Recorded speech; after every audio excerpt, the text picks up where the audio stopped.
Israeli জালেমের গোষ্ঠী ফিলিস্তিনের উপর আক্রমণ, বলে জমিন ছেড়ে দাও, বাইতুল মাকদিস আমাদের হাতে দাও।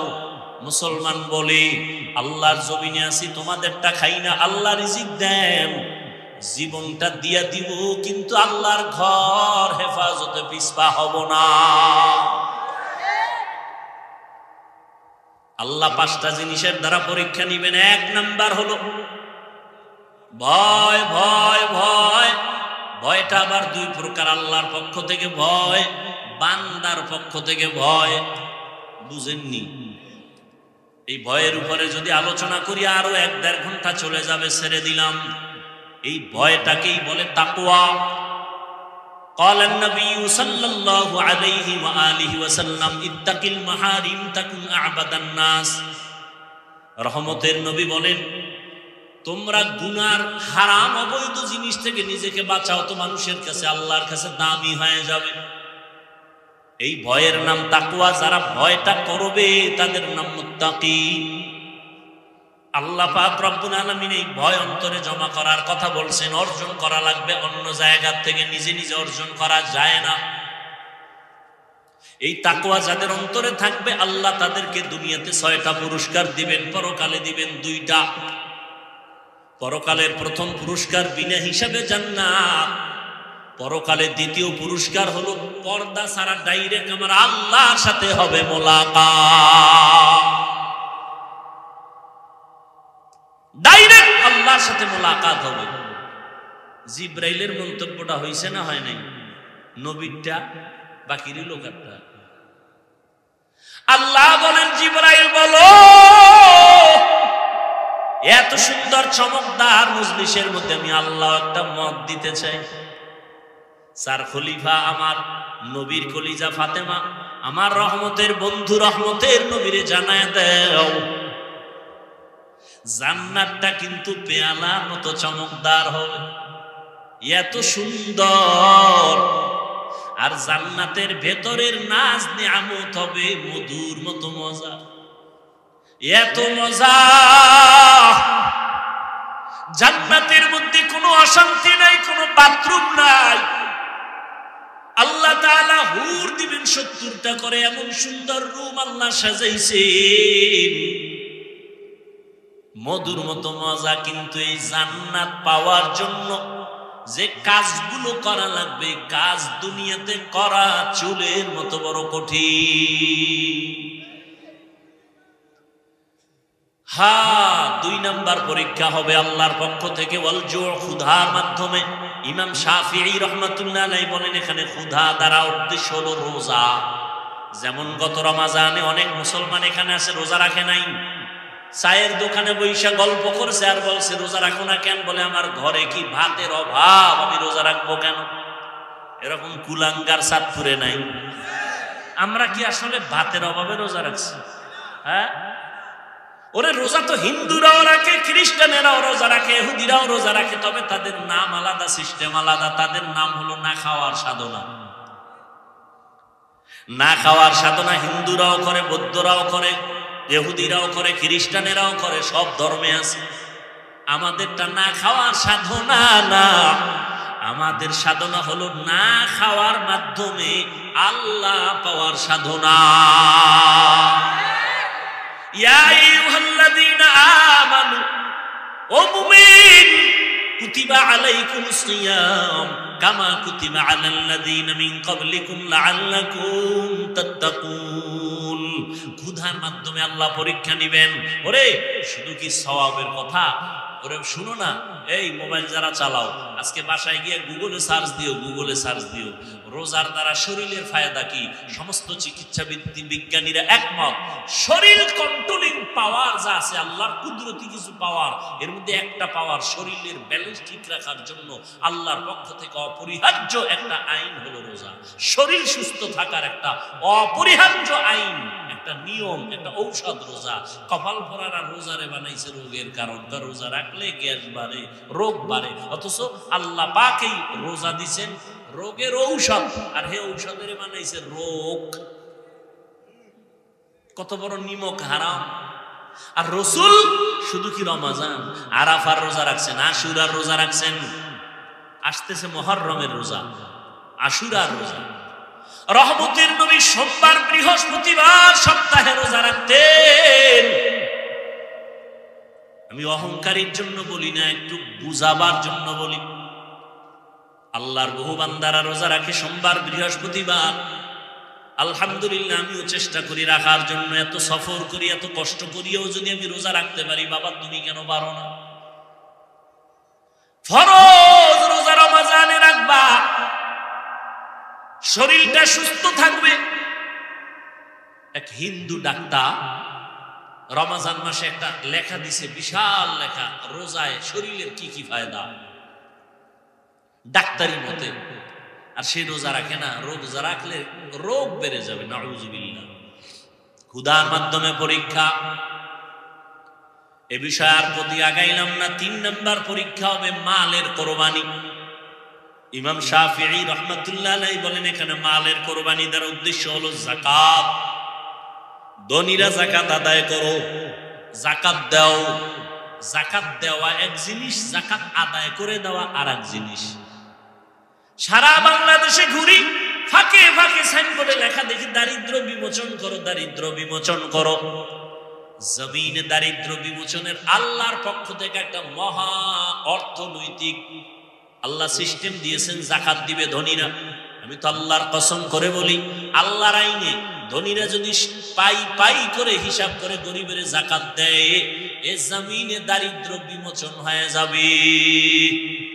সঠিকভাবে যাকাত দেওয়া হয় না, এ বিষয়ে রমজানে অনেক বয়ান করেছি।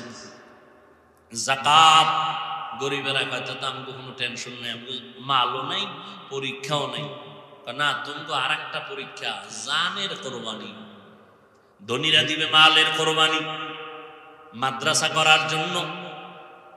আমার ভাইরা কেউ 1 লাখ, কেউ 2 লাখ, কেউ 50,000 ধনী মানুষ দিয়া দিলেন। কিন্তু এখন ঘর উঠানো লাগবে, মাটি কাটা লাগবে, ইট দিয়া গাঁথনি দেওয়া লাগবে। এটা ধনী পারবে না, কয় গরিব তোমরা এই খাটনি দাও, জানের কোরবানি দাও। মালের কোরবানি দিলাম আমরা, জানের কোরবানি দাও তোমরা। আল্লাহ সমাজটাকে ব্যালেন্স করে দিয়েছেন। জানের কোরবানি, ইসমাইল নবী জানের কোরবানি দিতে বাবার ছুরির নিচে শুয়া পড়ছেন। মালের কোরবানি, হাজী সাহেবরা বাইতুল্লাহ যায়, জানের কোরবানি, মালের কোরবানি। নামাজে দাঁড়াও বান্দা, এখানে মালও লাগে, জানও লাগে। ইবাদতে মালি, ইবাদতে বদনি। ও বান্দা, তুমি আল্লাহর দেওয়া জিনিস আল্লাহর পথে ব্যয় করো, কোরবান করো। ইন্না সলাতি ওয়া নুসুকি ওয়া মাহইয়ায়া ওয়া মামাতি লিল্লাহ ওয়া মামাতি লিল্লাহি রাব্বিল আলামিন। 5 নাম্বার পরীক্ষা হলো ফলের মাধ্যমে, ওয়াসসামারাত। ইমাম শাফিঈ রাহমাতুল্লাহ আলাইহি বলেন, এখানে ফল দ্বারা উদ্দেশ্য হলো সন্তান। কারণ জমিনে যত মা আছে, মা, কোরআন শরীফে আল্লাহ তাদেরকে বলছে এরা ফসল উৎপাদনের ক্ষেত, আর ওই ক্ষেতের ফসল হলো সন্তান। ফসল সন্তান, আল্লাহ ফলের পরীক্ষা নিবেন। সন্তান আল্লাহ কাউকে দিবেন না, এটাও পরীক্ষা। কাউকে দিবেন, এটাও পরীক্ষা। আবার কাউকে দিয়া নিয়ে যাবেন, এটাও পরীক্ষা। সন্তান দেওয়ার ক্ষমতা আল্লাহর, নেওয়ার ক্ষমতাও আল্লাহর। ছেলে দেয় আল্লাহ, মেয়ে দেয় আল্লাহ, ঠিক নেই? আল্লাহ পরীক্ষা করেন। লিল্লাহি মুলকুস সামাওয়াতি ওয়াল আরদ ইয়াহাবু লিমান ইয়াশাউ ইনাসাও ওয়া ইয়াহাবু লিমান ইয়াশাউ যুকুর আও ইউযাওবিজুহুম যুকরানা ওয়া ইনাসা ওয়া ইয়াজআলু মান ইয়াশাউ আকিমা ইন্নাহু আলিমুন কাদির। আল্লাহ বলেন, আসমান জমিনের চাবিকাঠি ক্ষমতা আমার হাতে। আমি আল্লাহ কাউকে ছেলে দেই, কাউকে মেয়ে দেই, কাউকে দোনোটা দেই, কাউকে কোনোটাই দেই না। পরীক্ষা কার? ছেলে সন্তানকে দেন, আল্লাহ দিয়ে নিয়ে যান। সাহাবী যুদ্ধের ময়দানে হাজির, ঘরের মধ্যে স্ত্রী আর বাচ্চা, একটা আর কেউ নাই। সাহাবী যুদ্ধের ময়দানে চলে গেলেন, যুদ্ধ শেষ করে গাজীর মর্যাদা নিয়ে বাড়ি আসলেন। আল্লাহর কুদরতি পরীক্ষা, ঘরের মধ্যে মহিলা আর মহিলার বাচ্চা ছাড়া কেউ নাই। ওই বাচ্চাটা স্বামী বাড়িতে আসার আগে একদিন আগে মরে গেছে। স্ত্রী একটা বিছানায় শোয়াইয়া একটা চাদর দিয়ে রাখছে, মনে হয় ঘুমান। রাতে স্বামী ঘরের মধ্যে আছেন, স্ত্রী আনন্দে বরণ করেছে, খানা দানা আপ্যায়ন করেছে। স্বামী এক পর্যায়ে বলে, বিবি আমার সন্তানের কি হাল? স্ত্রী কতটা হিকমত লাগায় জবাব দিলেন। সাহাবী তো, তার স্ত্রীও তো তেমন। আমগো আম্মা জানেরা হুদা জায়গায় স্বামীরে টেলিফোন করে পেরেশানি দেয়। হুদা যায়, কই আছো? অমুক জায়গায়, তাড়াতাড়ি আও, একটা বিপদ। ঘরে দেয় কিছুই না, পেট ব্যথা উঠছিল, গেছি গা। এইরকম সাহাবায়ে কেরাম, এমন আল্লাহ তাদের নিয়ামত দান করেছেন। নেককারী স্ত্রী একটা স্বামীর জন্য বড় নিয়ামত। স্বামীকে পেরেশানি দেয় না, বরং স্বামীর পেরেশানিটা নিজেও ভাগ করে নেয়। ও স্বামী, তুমি অল্প টাকা কামাই করো, কোনো টেনশন নিবে না, আল্লাহ বরকত দিবে। এইটা যদি একজন নারী কয়, স্বামীর আর দুনিয়াতে কি চাই? ঈদে জামা কাপড় আনতে পারে না, স্বামীর মাথা গরম, একা একা পারে না, মইরা যায়, কান্না করে। বিবি স্বামীর হাত ধইরা, ও স্বামী আবার বাচ্চা দুইটা আছে, একটা আছে, তিনটা আছে, ওদের কিছু কাপড় দাও, আমার কোনো কাপড় লাগবে না। আল্লাহ যেদিন তোমারে টাকা দিবে সেই দিন তুমি আনবা। এখন আমরা কোন রকম চলবো ইনশাআল্লাহ, কোনো টেনশন নিবা না। এমন একটা সাহস যদি আম্মা জান স্বামীরে দেয়, ওই স্বামী কোনোদিন হালাল টাকা ছাড়া কারো হক নষ্ট করে হারাম টাকা ঘরে নিবে না। আর যেই মহিলা খালি স্বামীর টাকা চুরি করে, চুরি করে বড় স্টেশন ধরায়, ঠিক নি? এরপরে হকাস মার্কেটে যায়, আরো কত কত নতুন নতুন মার্কেটে দৌড়ায়, ঠিক নি? স্বামী যত আনে নাই, যত আনে নাই, যত আনে নাই। আল্লাহর কসম, স্বামী যদি হালাল ভাবে টাকা রুজি করে, আর স্ত্রী যদি স্বামীর অজান্তে টাকা টানবাম করে, ওই কামাইতে কোনোদিন বরকত ওই সংসারে হবে না। এজন্য একটা প্রবাদ আছে না, সংসার ধ্বংস হয় না, সংসার ধ্বংস হয় নারীর কারণে, সংসার ধন্য হয় কথা কয় না রমণীর গুণে। ভালো একটা নারী ঘরে আনিস রে যুবক, ইডেন কলেজে যাইস, দামি দামি নারী বয়ে রয়েছে। জাহাঙ্গীরনগরে যাও, চাঁদপুরে বিভিন্ন পার্কে যাও, বড় স্টেনে যাও, ডানা কাটা ভরি ঘরে নিয়ে আইও। ডানা কাটা ভরি মানে কি? এই ভরি খালি ডানাই কাটবে। বিয়ার সিঁড়িতে বাউ দিয়া শাশুড়ির ডানা কাইটা কয়, তোর মা খারাপ, ডানা কাটা একটা শেষ। কয়েকদিন কয়, তোর বাপটাও কি করুম? কয়, চাঁদপুর থাকবি? কহ তা শহরে বাসালাম, না হয় ঢাকায় এলো। ঢাকায় যাইয়া স্বামী একদিক, স্ত্রী আর একদিক, কিছু টাকা আত্মসাৎ করে কয়, তোর ডানাও কাটলাম কেন? ডানা কাটা ভরি। এরে যুবক, জীবনটা নষ্ট করিস না রে যুবক, চরিত্র অমূল্য সম্পদ। ভালো একটা নারী ঘরে নি, দুনিয়াতে জান্নাতের ঘেরান নাকে পাইয়া খবরে যাবে। আল্লাহ সবাই রে কবুল করে। বুড়ারা কি আর একটা করবেন? তো কি বুঝছে আমি কইলেন? খায় চলে, কারণ দুইটা সমানে আম, দুই বিয়ার ওয়াজ চলে না। বেশি বিয়া করো, বেশি বিয়া করো। হ্যাঁ, দুই বিয়া কইরা শান্তিতে আছে। 1 কোটি মানুষের মধ্যে একজন পাবেন কিনা সন্দেহ। বড় বউয়ের মন খুশি কইরা কবরে যাওয়া বড় বড় বড় বড় হাজার বড় থেকে কঠিন। একজনে 4 বিয়া করছে। কয় বিয়া? তো একজনে জিজ্ঞাসা, ভাই আপনি 4 বউর হক আদায় করেন? কহ কেমনে? কয়, ছোট বউর লগে থাকি আর 3 বউর লগে মোবাইলে সারি, হক আদায় করে। সাইড বিয়ার ওয়াজ চলে, কিন্তু আল্লাহ যে একটা রেড সিগন্যাল দিয়ে রাখছে আয়াতটার মধ্যে খবর নাই। ওয়া ইন খিফতুম, আছে না নাই? যদি তুমি স্ত্রীদের মধ্যে ইনসাফ বজায় না রাখতে পারো, খবরদার ফাওয়াহিদা একটা নিয়ে থাকো, না হয় স্ত্রী তোমার জাহান্নামে যাওয়ার কারণ হয়ে যাবে। আল্লাহ মাফ করুন। সব ধ্বংসের পেছনে মোবাইল। হ্যাঁ যুবকেরা, চরিত্র সুন্দর করো, ডাক্তার হও, আদর্শবান হও, ইঞ্জিনিয়ার হও, আদর্শবান হও। জীবনে সম্মান দেখবা কাকে বলে? দুনিয়ার মানুষ তোমার পায়ের নিচে গুরু গুরু গুরু করো। সম্মান, চরিত্র লাগবে, চরিত্র। আর লাগবে শারীরিক সুস্থতা। চরিত্র ঠিক রাখতে হলে রাতের ঘুম, মোবাইল থেকে দূরে থাকো। সুস্থ থাকার জন্য অপরিহার্য কর্তব্য রাতের ঘুম।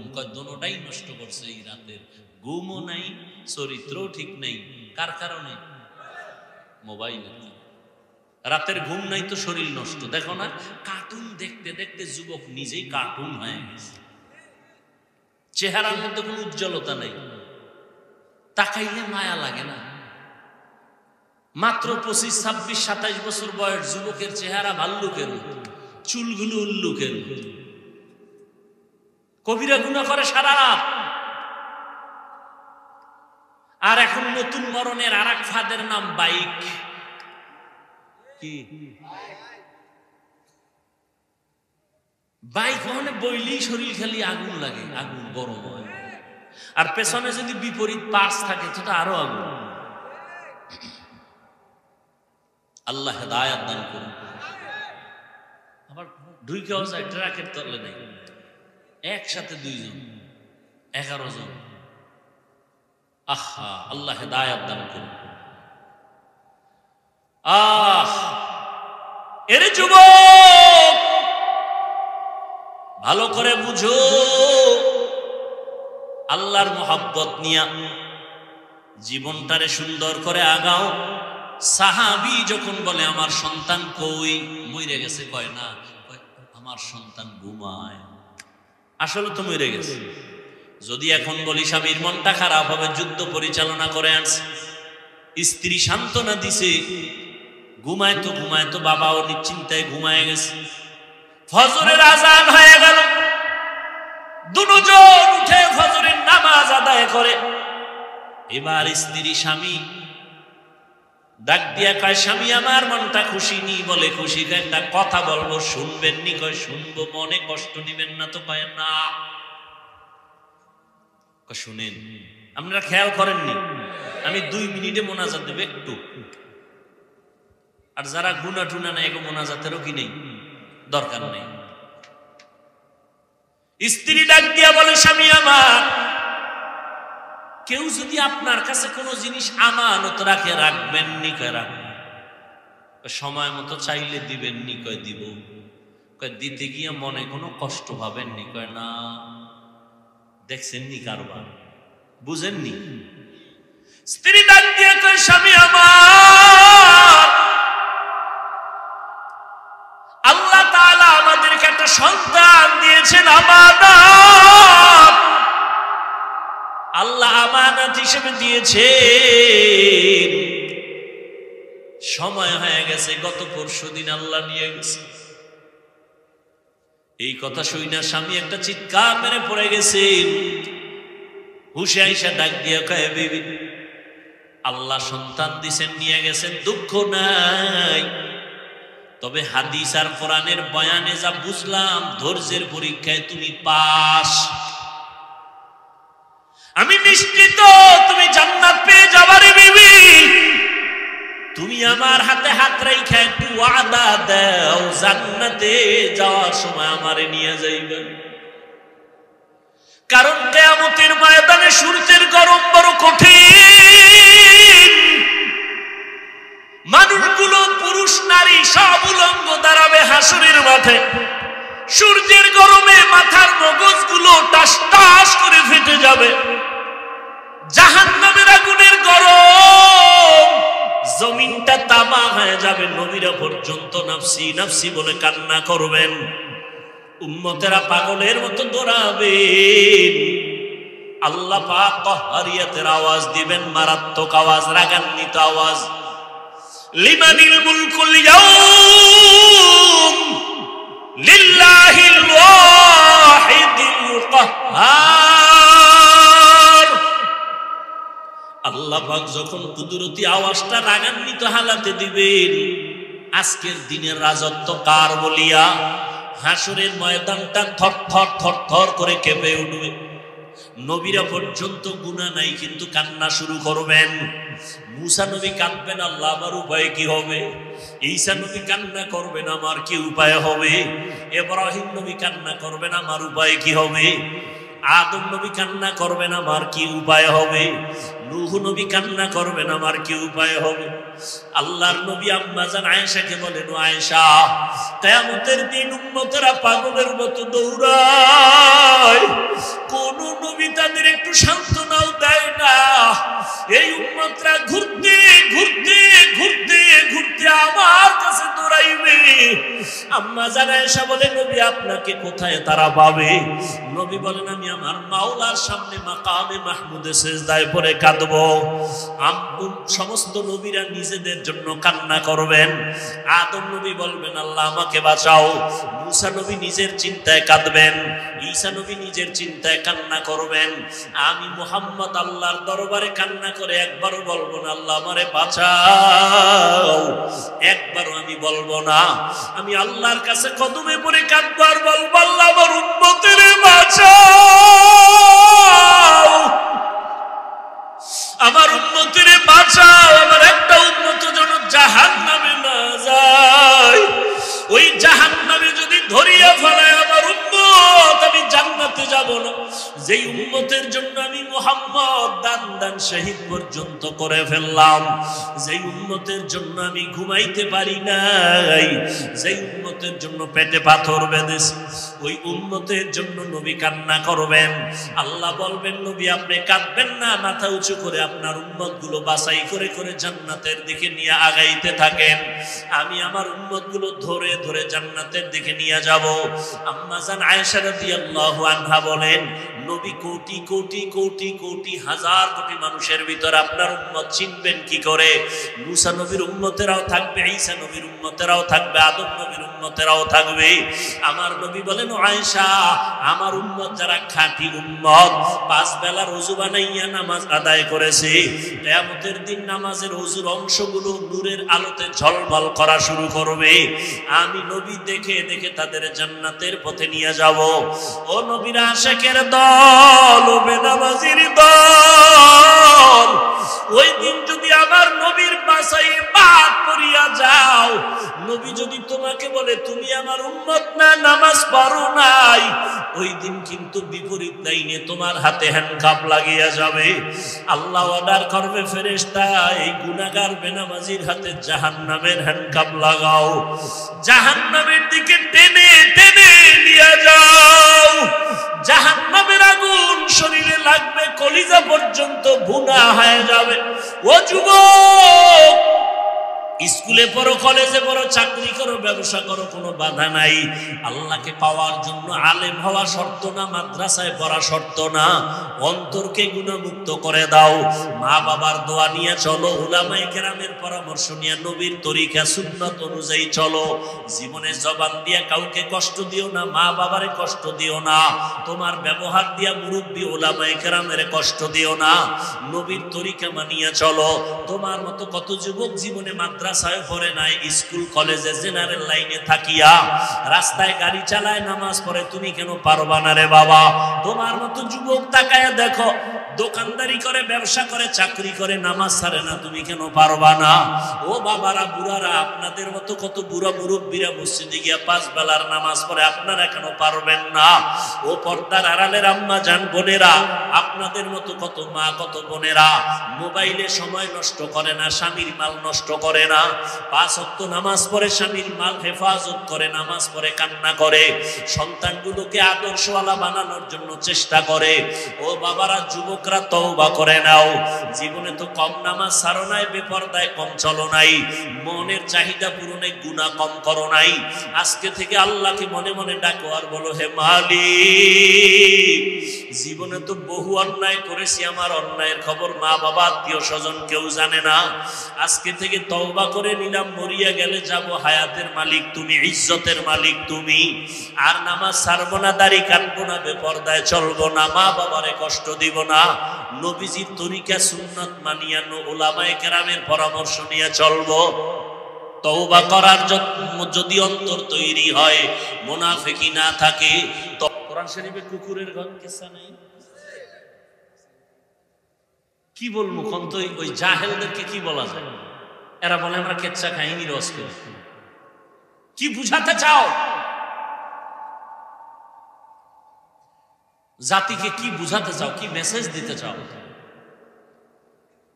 আমাকে একটা জবাব দিবেন। আপনারা বয়ান কিছু শুনবেন না রাগ আসতেছে দিলে? আমি যদি কোনো ভুল বলি দাঁড়ায় আমাকে একটু স্মরণ করায় দিবেন যে হাফিজ এটা ভুল হচ্ছে। আমাকে একটু জবাব দিবেন নিরপেক্ষভাবে, কোনো স্বার্থ নিয়ে না, কোনো পক্ষ নিয়ে না। সত্য কথাটা আপনি বলবেন, মানেন আর না মানেন বলবেন।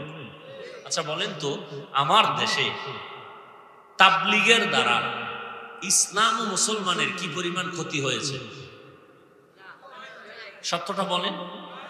আপনি মানেন না মানেন, স্বীকার করেন, ক্ষতি হয় নাই?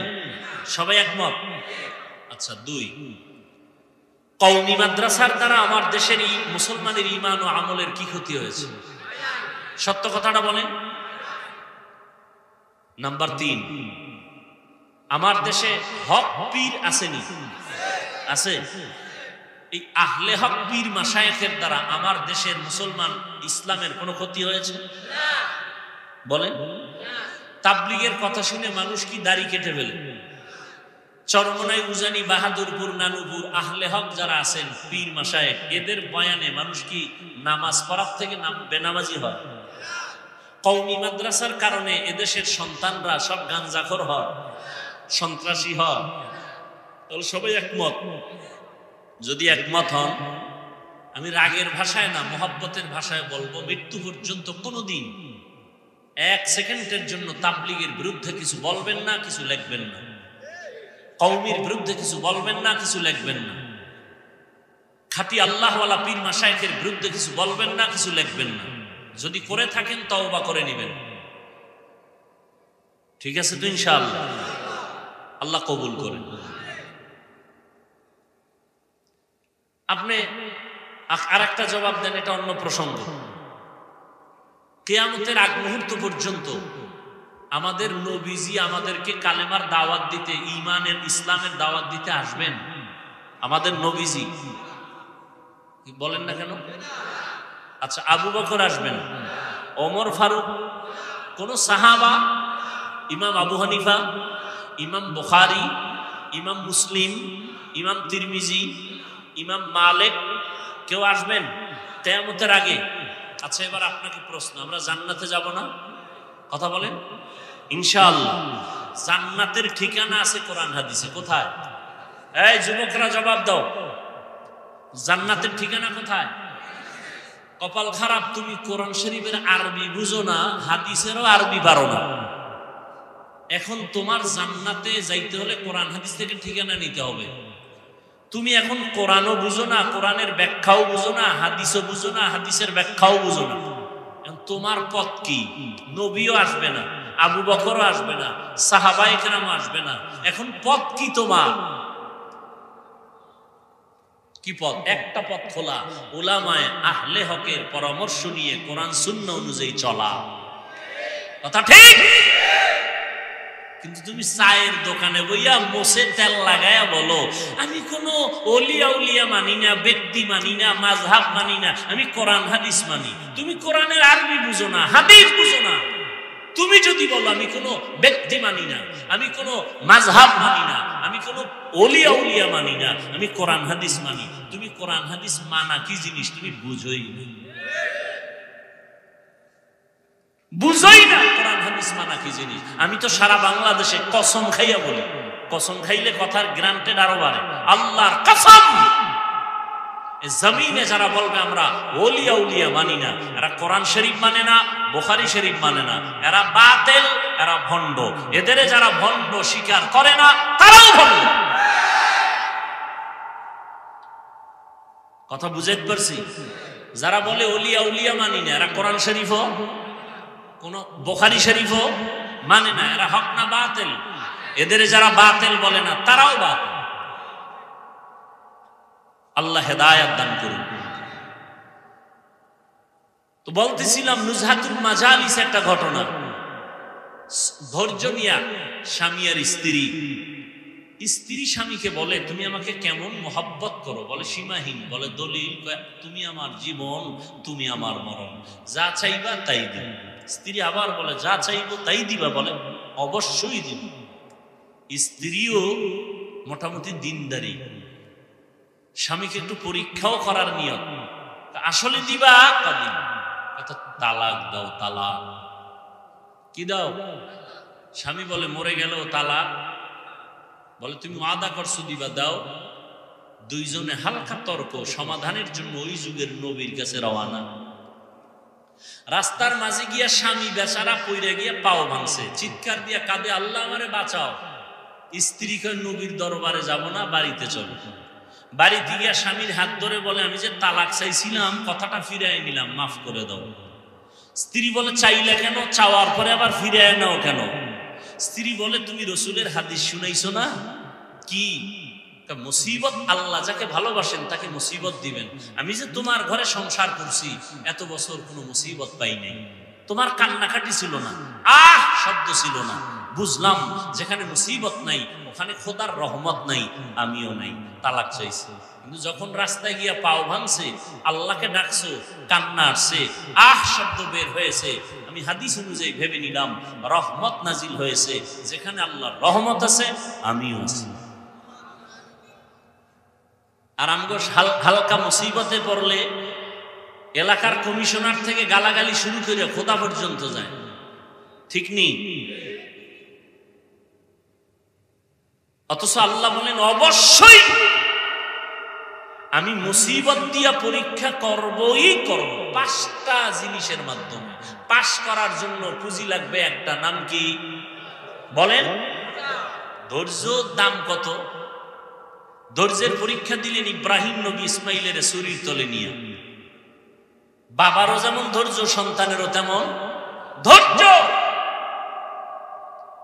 আল্লাহ কয় যারা ধৈর্য ধারণ করার গুণটা অর্জন করবে আমি তাদের তো অনেকগুলো পুরস্কার দিব, তবে 2টা পুরস্কার দিব মারাত্মক কঠিন, বড় দামি, একটা দুনিয়ায় আর একটা পরকালে। দুনিয়ারটা কি? আমি আল্লাহ তার বন্ধু হয়ে থাকব। সুবহানাল্লাহ আসে না? ইয়া আইয়ুহাল্লাযীনা আমানুস্তাঈনু বিস-সাবরি ওয়াস-সালাহ ইন্নাল্লাহা মা'আস-সাবিরিন।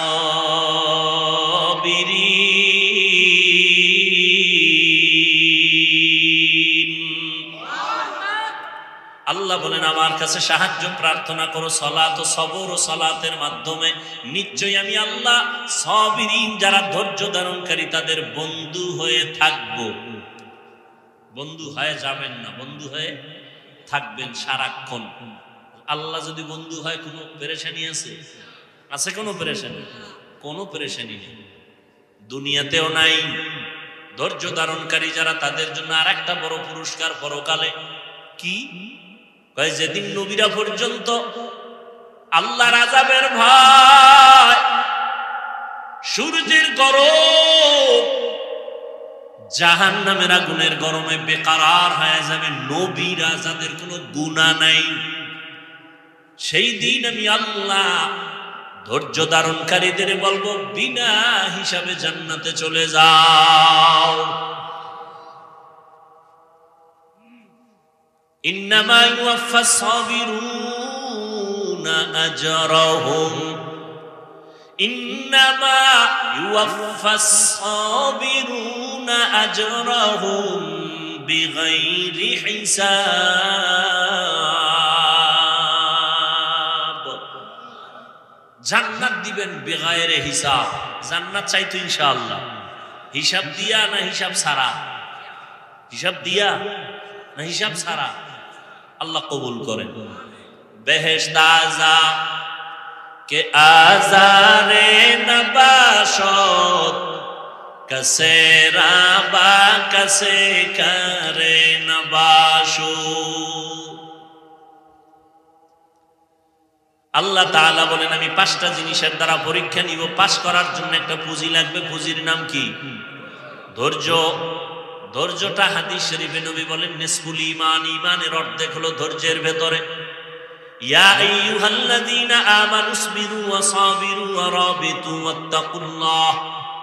ওয়াত্তাকুল্লাহা লাআল্লাকুম তুফলিহুন। ধৈর্যের উপরে মজবুত হয়ে থাকো। মুসিবতের বেলায় ধৈর্য, মুসিবত আসবেই, ধৈর্য হারা হওয়া যাবে না, পাগল হওয়া যাবে না। আল্লাহর উপরে স্মরণ করে ধৈর্যের সাথে মোকাবেলা করো, দোয়া করো, আল্লাহর কাছে কান্নাকাটি করো। আল্লাহ পাক মুহূর্তের মধ্যে তোমার ধৈর্যের পরীক্ষায় তোমাকে কামিয়াবি দান করবেন। গুনাহের বেলায় ধৈর্য, মুসিবতের বেলায় ধৈর্য। যদি এই ধৈর্য নিয়ে চলতে পারো, আমি আল্লাহ তোমাকে পাশ করায় দিব। পরীক্ষা 5টা জিনিসের মধ্যে প্রথম হলো ভয়। ওয়ালা নাবলুওয়ান্নাকুম বিশাইইম মিনাল খাউফি ওয়াল জু'। 4 মাযহাবের 4 ইমামের এক ইমাম হলেন ইমাম শাফিঈ রাহমাতুল্লাহি আলাইহি। তিনি বলেন এখানে 5টা জিনিসের যে প্রথমটা বলা হলো ভয়। ভয় দ্বারা এখানে উদ্দেশ্য হলো আল্লাহর পক্ষ থেকে ভয়, আর একটা ভয় আছে বান্দার পক্ষ থেকে ভয়। এখানে উদ্দেশ্য হলো আল্লাহর পক্ষ থেকে ভয়। বলে কেমন? কয় বান্দা দাড়ি রাখলে তোমার আত্মীয় স্বজনরা বেজার হয়ে যাবে, দাড়ি কাটলে আল্লাহ বেজার হয়ে যাবে। ঠিক নেই? এখন কি তুমি আত্মীয় স্বজনের সম্পর্কের ভয় দাড়ি কাটবা, নাকি আমার আল্লাহর আযাবের ভয় তুমি দাড়ি লম্বা করবা? এটা তোমার পরীক্ষা। তুমি যদি পর্দা করো, তোমার আত্মীয় স্বজনরা বেজার হয়ে যাবে। এত পর্দা কেন? দিলটাকে পরিষ্কার রাখো, বেশি পর্দা লাগবে না। পর্দা না করলে আমার আল্লাহ বেজার। যার সাথে দেখা দেওয়া জায়েজ নেই। একবার দেখা দিবে একটা কবিরা গুনাহ, 2বার দেখা দিবে 2টা কবিরা গুনাহ। ভুলে যদি কোনো বেগানার দিকে নজর পড়ে তাহলে আল্লাহ মাফ করবেন। ইচ্ছা করে যদি তাকায় গুনাহ হবে কবিরা গুনাহ। ও নবীর আশিক, রহমতের নবী, 4 খলিফা আবু বকর সিদ্দিক রাদিয়াল্লাহু আনহু, উসমান রাদিয়াল্লাহু তাআলা আনহু, ওমর ফারুক রাদিয়াল্লাহু তাআলা আনহু, হযরত আলী রাদিয়াল্লাহু তাআলা আনহু। কয়জন? একটু জবাব দিয়ে। এই যুবক লোকা, তুই গেলে আমরা একসাথে যাই, এরকম করো কেন? এটা মহা মুসিবত। ছেড়ে দিব?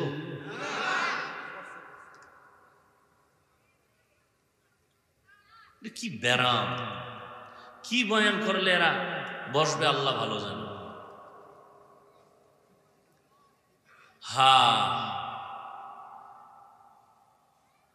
কয়জন খলিফা? 4 জন। আর সর্দারকে রহমতের নবী, এরা গেছেন কলিজার টুকরা রসুলের, রসুলের কলিজার টুকরা কন্যা। নাম বলেন ফাতেমা। বাকিটাও বলেন রাদিয়াল্লাহু আনহা। মহিলা সাহাবিয়া, তাদের বেলায় কি বলতে হয়? রাদিয়াল্লাহু আনহা। আর পুরুষ সাহাবী যদি হয় রাদিয়াল্লাহু তাআলা আনহু। নবীজি সহ গেলেন কার ঘরে? ফাতেমা রাদিয়াল্লাহু আনহার ঘরে। ফাতেমা রাদিয়াল্লাহু আনহা মেহমানদারির জন্য একটা সুন্দর পেয়ালায় মধু দিয়েছেন। কি মধু? মধু দিয়েছেন। 4 খলিফার সামনে রহমতের নবী বসে আছেন। মধু দিছে, ভালো না জিনিসটা? দিছে তার কন্যা, কলিজার মেয়ে, তাও সুন্দর একটা পেয়ালা, আকাশের চাঁদের মতো জিগজিগ করে। রসুল সামনে, হঠাৎ করে তাকায়া দেখে পেয়ালার মধুর মাঝখানে একটা চিকন চুল। কি ছোট না, অনেক বড়। বড় চুলটা কাদের হয়? পুরুষের না? বর্তমানে বলা মুশকিল, কারণ পুরুষের চুল তো মহিলাদের থেকে লম্বা, ঠিক নেই? স্টাইল মহিলাদের মতো পেছনে খোপা বাঁধে, আবার ভাব লয়, আর সাধক। কি হাদিস শরীফে স্পষ্ট, যেই পুরুষ মহিলার সাজে সাজবে, যেই মহিলা পুরুষের সাজে সাজবে, জাহান্নাম, জাহান্নাম, জাহান্নাম। এখন তো আবার ওদিকে গেলে তো আর এক ঝামেলা। কি জেন্ডার? মেয়েরা থাকবে আকার আকৃতিতে মেয়ে, কিন্তু ভাবটা দেখাবে পুরুষের মতো, ঠিক না? আর ছেলেরাও ওই ভাব ধরতেছে। মেয়েরা জিন্সের, ছেলেরা প্যান্ট শার্ট পরে, এখন মেয়েরাও, কথা বলে নাকি, পরে। যাই হোক, চুল চিকন। নবীজি কয়, দেখছেননি আপনারা? ইয়া রাসূলুল্লাহ, দেখছি। কি? মধুর পেয়ালা। ভিতরে কিছু? নজর করে দেয়, হ্যাঁ দেখছি, একটা লম্বা চুল। এখান থেকে একটা মন্তব্য করেন তো এক একজনে। কি?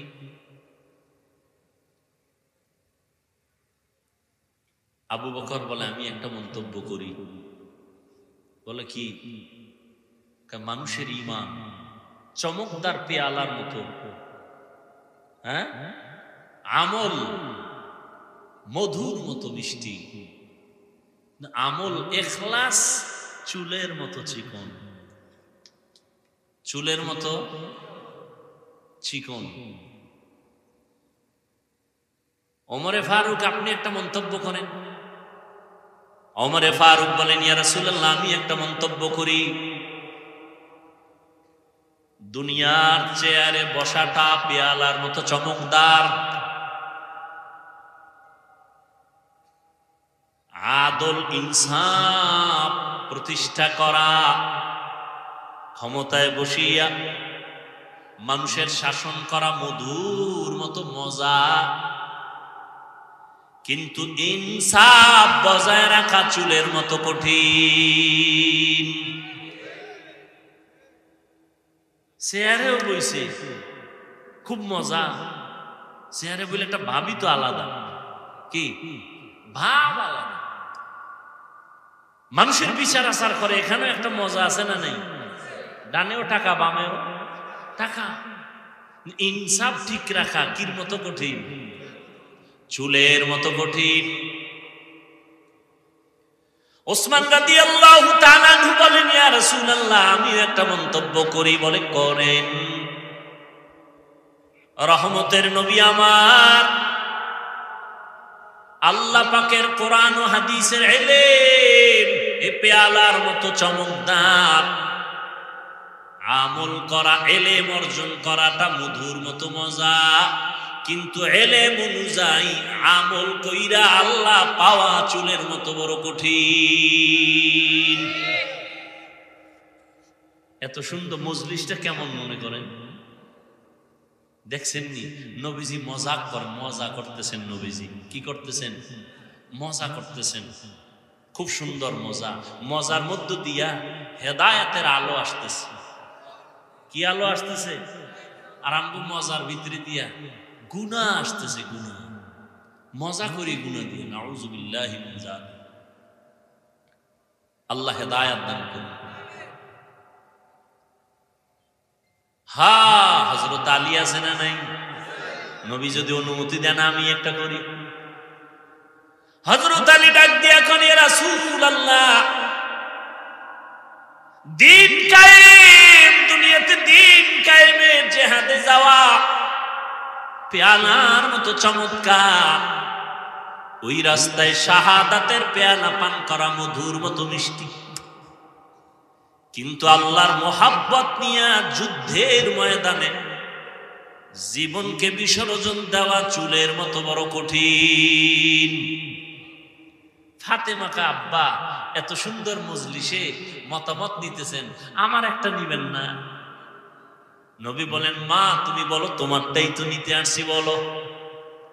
ফাতেমা রাদিয়াল্লাহু আনহা বলেন, ওরে আব্বা জান, রহমতের নবী আমার, আমি তো নারী হিসাবে নারীদের বিষয়টাই জানি। বলে কি? কয় নারীদের পর্দা করা পেয়ালার মতো চমৎকার, পর্দা রক্ষা করিয়া চলা, চেহারাটা পেয়ালার মতো চমৎকার, আর পর্দা জীবনে কায়েম করা, এটা হলো মধুর মতো মিষ্টি। কারণ যেই মেয়েটা হাত কাউকে দেখায় না, চেহারাটা কাউকে দেখায় না, ওর একটা ভেতরে পাওয়ার থাকে আলাদা, সতীত্ব নষ্ট করে না, এর পাওয়ার আলাদা। ফাতেমা বলেন, ইয়া রাসূলুল্লাহ, কিন্তু বেগানার নজর থেকে নিজেকে বাঁচাইয়া রাখা চুলের মতো কঠিন। বাদ আছে কে? কথা কয় না। নবী কয়, আমি একটা কইতাম না? নবী সবাই কয়, আপনি একটা তো কইবেন ইয়া রাসূলুল্লাহ। এর মধ্যে জিবরাইল আছে। জিবরাইল কয়, এত সুন্দর মজলিস চলতেছে, আমি কি কমু না? আমি কি বলবো নবী রাসূল? হ্যাঁ বলেন। জিবরাইল ডাক দিয়া বলেন, ইয়া রাসূলুল্লাহ, আমি বলতে চাই, আল্লাহ রাস্তায় চলবে, দ্বীনের উপরে চলাটা, দ্বীনের আলো নিয়ে চলাটা পেয়ালার মতো সুন্দর, এর উপরে আমল করাটা মধুর মতো মজা, আল্লাহর সন্তুষ্টি অর্জন করা হলো চুলের মতো কঠিন। জিবরাইল কয়, আপনি গো মজলিস দেখা আল্লাহও কিছু কইতে চাইছেন, আল্লাহও বলতে চান। আল্লাহ, নবী বলেন, আল্লাহ বলার আগে আমারটা বললে লই। নবী বলেন, আমি আল্লাহর মারিফত অর্জন করা পেয়ালার মতো চমৎকার, চমকদার। আর মারিফতের মজা অন্তরে জমা করার নাম মধুর মতো মিষ্টি। আল্লাহর পরিচয় লাভের নাম মারিফত। মারিফতটা পেয়ালার মতো চমৎকার। তওবা কবুল করে নেন। আয় আল্লাহ, আমাদের তওবার উপরে মজবুত হইয়া চলার তৌফিক দান করেন, আমিন। আলহামদুলিল্লাহি রাব্বিল আলামিন, ওয়াসসালাতু ওয়াসসালামু আলা সাইয়্যিদিল আমবিয়া ওয়াল মুরসালিন ওয়া আলা আলিহি ওয়া আসহাবিহি আজমাইন। ইয়া আরহামার রাহিমিন, ইয়া আরহামার রাহিমিন, ইয়া আরহামার রাহিমিন। رب ارحمهما كما ربياني صغيرا. اللهم إنك عفو كريم تحب العفو فاعف عنا. اللهم إنا نسألك رضاك والجنة ونعوذ بك من سخطك والنار. اللهم إنا نعوذ بك من البرص والجنون والجذام وسيء الأسقام. ربنا ظلمنا أنفسنا وإن لم تغفر لنا وترحمنا لنكونن من الخاسرين.